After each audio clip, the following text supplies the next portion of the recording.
Bonjour et bienvenue dans le rendez-vous PME consacré cette fois-ci à la vente de mobilier d'entreprise et d'aménagement d'espace. Que ce soit pour les distributeurs ou les fabricants, le marché du mobilier de bureau n'affiche pas que des taux positifs en 2019. En effet, les fabricants français de mobilier de bureau sont dans une mauvaise passe. Les fabricants étrangers, quant à eux, renouent avec la croissance et marquent une hausse de leur chiffre d'affaires de 3,3%. Un regain de dynamisme après une année 2018 en demi-teinte où les grands projets se font rares. Selon les prévisions de 2020, l'organisme prévoit une stagnation du marché cette année, une année qui serait portée par les PME et les PMI plutôt que par les grands groupes. Pour quelles raisons les chiffres de ce marché sont en demi-teinte? Que nous réserve 2020 dans les faits? La réponse avec notre invité du jour, Arnaud Gonnet, le dirigeant de la société Gosto. Bonjour. Bonjour. Alors tout d'abord, êtes-vous surpris par ces chiffres et quelle est votre vision du marché actuel? Surpris par les chiffres, non, puisque on les connaît, ces chiffres, et on les vit au quotidien. Par contre, c'est vrai qu'aujourd'hui, quand même, ce qu'il faut noter, c'est que le marché est en pleine évolution sur le fond. Avant, on achetait du mobilier de bureau pour meubler un espace de travail. Aujourd'hui, le meuble de travail est un support d'image, de motivation, de plaisir, d'efficacité au travail.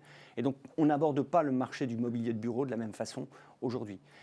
Je pense que c'est une formidable opportunité pour nous comme pour nos clients parce que cette façon qui a évolué nous permet et nous oblige à être davantage en contact et en lien avec nos clients de façon à mieux les connaître, à mieux connaître leurs objectifs, leur façon de travailler et que le matériel qu'on va leur proposer va répondre à cet objectif d'amélioration du bien-être, de la convivialité. On est beaucoup sur des thèmes qui sont la connectivité, la mobilité, la convivialité. Eh bien, ce qu'on propose à nos clients, ce sont des solutions de mobilier qui répondent à cet objectif-là. Alors justement, pour essayer d'y voir plus clair, quelles sont les grandes étapes de l'aménagement d'espace? Alors la première étape, la plus importante, c'est de découvrir avec nos clients leur façon de travailler et la façon avec laquelle ils ont envie de faire évoluer leur méthode de travail. Et donc, il y a beaucoup de temps que l'on passe avec nos clients sur qu'est-ce qu'ils recherchent, qu'est-ce qu'ils ont envie de faire évoluer, de façon à pouvoir construire des solutions, des réponses qui vont porter le futur de l'entreprise. Donc, on travaille avec des équipes de space planners qui vont dessiner cet espace de travail en fonction de 4 grands espaces que l'on théorise un petit peu. Les espaces collaboratifs, les espaces de confidentialité, les espaces de récréation, de pause, de détente et les espaces de création, formation. Et ces espaces-là, on va les traduire en mobilier en fonction du contexte de façon un peu précise avec les solutions que la société Gosto peut apporter en termes de mobilier de façon à innover un petit peu dans cette direction-là. Comment faites-vous pour consulter justement les employés qui sont acteurs de ces lieux? Alors ça, on peut aider nos clients à le faire, mais c'est souvent un projet en interne qui est piloté par nos clients et qui fait participer les utilisateurs sur ce qu'ils apprécient, ce qu'ils recherchent. Sous la forme d'un questionnaire? Alors ça peut être des groupes de travail, ça peut être des questionnaires, ça peut être des réflexions de groupes de projets qui, eux, ont la mission justement de nous aider à mieux comprendre vers où ils ont envie d'aller. Alors justement, c'est le moment de rentrer dans le vif du sujet, de parler de Gosto, la société dont vous êtes le dirigeant. Alors Gosto propose à ses clients de les accompagner dans leur réflexion sur l'évolution de leurs espaces de travail. Nous, par exemple, eh bien, on va entamer la première étape qui est la plus importante, qui est une phase de découverte. Découverte de la façon de travailler et de l'envie de faire évoluer cette façon de travailler de nos clients, aussi de l'image, de la culture de l'entreprise, et que nous allons devoir retraduire dans les propositions que nous allons faire. On travaille avec donc, nos clients qui vont faire une sorte de cahier des charges, et nos space planners vont apporter des solutions en conception 3D qui vont permettre d'aider le client dans la projection qu'il pourra faire de ces nouveaux espaces de travail. Pour ça, on s'appuie aussi sur une offre produit qui est spécifique, qui est conçue par nous-mêmes, qui est développée, fabriquée par des partenaires que nous stockons et vendons directement, ce qui nous permet d'être en pleine maîtrise de notre promesse forte qui est un excellent rapport qualité-prix-service.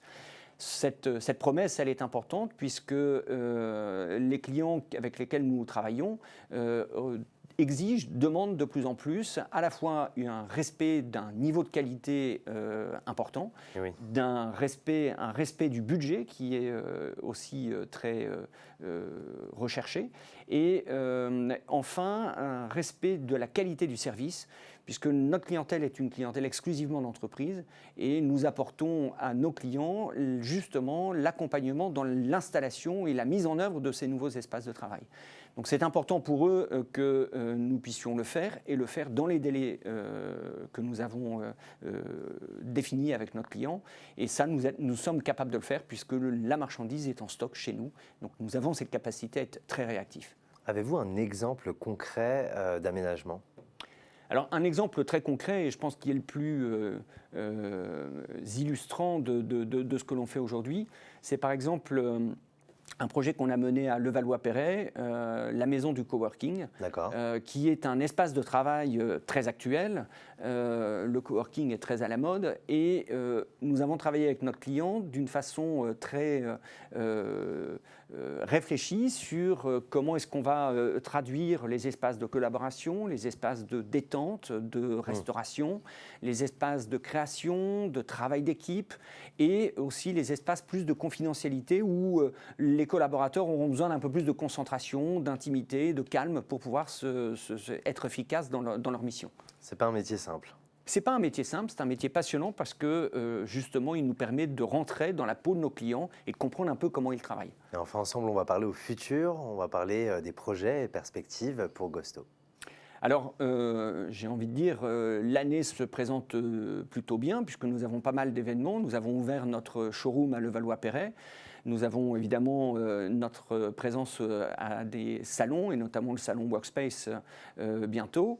Ce sont des grands rendez-vous qui nous permettent à la fois de rencontrer nos clients actuels, mais aussi nos futurs clients, et d'aborder justement cette phase de découverte et de connaissance, à la fois pour eux, sur ce que nous apportons et la valeur ajoutée que nous pouvons leur apporter, et pour nous, de mieux comprendre leur façon de travailler, dans quelle mesure nous allons pouvoir avoir les produits que nous concevons de façon à répondre à leurs besoins.